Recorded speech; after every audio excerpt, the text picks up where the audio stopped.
fourth season of Bones ran from September 2008 to May 2009 and consisted of 26 episodes. It once again starred Emily Deschanel as forensic anthropologist Dr. Temperance Brennan and David Boreanaz as Agent C.D. Booth, a pair of partners who work together at the Jeffersonian in Washington, D.C., examining bones in order to try and find murderers. They're assisted in their investigations by Angela Montenegro, played by Michaela Conlin, Dr. Jack Hodgins, played by TJ Tyne, their boss, or rather Brennan's boss, Dr. Camille Sarayan, played by Tamara Taylor, and a psychologist named Dr. Lance Sweets, played by John Francis Daly. Now, the main difference between this one and the 3 seasons before it was the notable absence of Dr. Zach Addy, played by Eric Milligan, who was arrested at the end of the previous season due to helping a serial killer known as Gormagon commit a series of murders.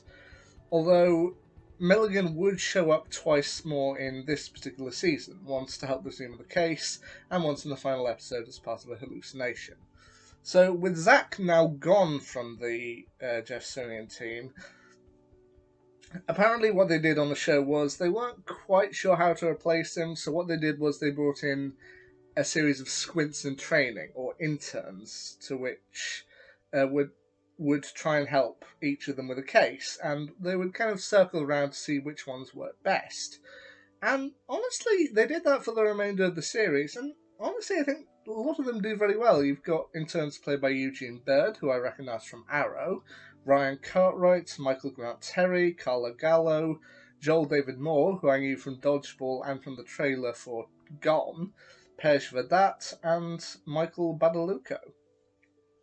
And the cases they had to follow up in season 4 I generally thought were really good cases. They were interesting. For example, cases where they had to solve a murder while at Oxford in England. The one where a reality show star or host was found in a blown up outhouse, which that was pretty, yeah. A person who was found stuffed inside an airplane's microwave, and then, yeah, pretty much both dismembered and cooked inside the plane's oven, which, yeah, a murder which took place at a parody of Comic-Con known as Imagicon, which turned out the entire case resolved around a sword that was for sale, which it did actually be very interesting. An episode where they had to investigate America's metal scene, kind of death metal, crash metal, and all the rest of it to try and find out why somebody's corpse had been kind of displayed on a cross behind a death metal band. And one of the final cases they had of this particular season, a murder where the body was stuffed inside a barrel of wine, which, ugh. And at the same time, as I said, they did have a great supporting cast. I've already mentioned the interns, but the other 3 characters who I did notice pop up here, I already mentioned Eugene Bird and Joel David Moore.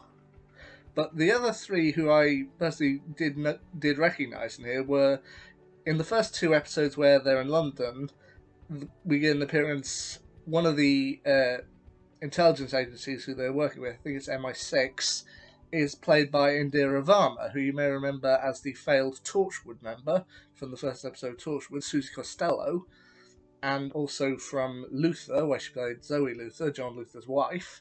Mayim Bialik from The Big Bang Theory briefly pops up as somebody who's mourning the death of a bride who was seemingly murdered. You've also got the return of Stephen Fry briefly as Dr. Gordon Wyatt, who returns briefly to help out Bones, Booth, and Sweets on a case involving the death metal, which I do think is a pretty nice thing to see.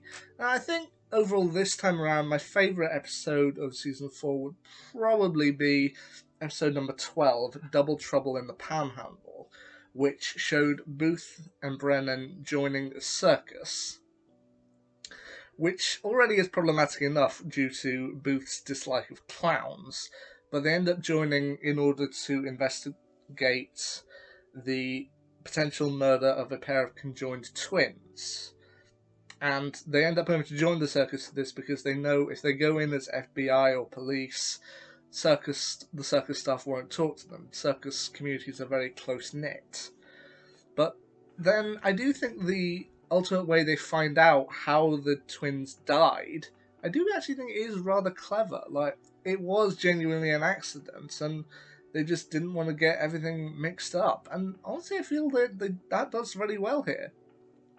Once again, it's not the chemistry between all the characters is brilliant. I mean, at the start of this particular season, you've got Angela and Jack trying to deal with the fact that Angela is previously married, trying to get a divorce, and then they end up breaking up partway through.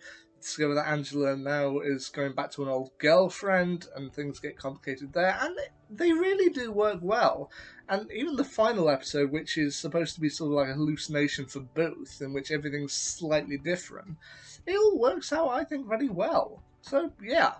The fourth season of Bones, I think, once again, it was definitely a step up. I mean, I think they did well with this one. I mean, I'll admit, I did like Dr. Zach Addy's character played by Eric Milligan, but I do know he does also come back later on with more cases. So, yeah.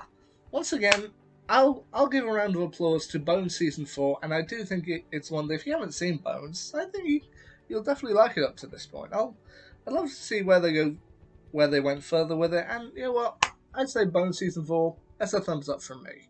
Anyway, till next time, see ya.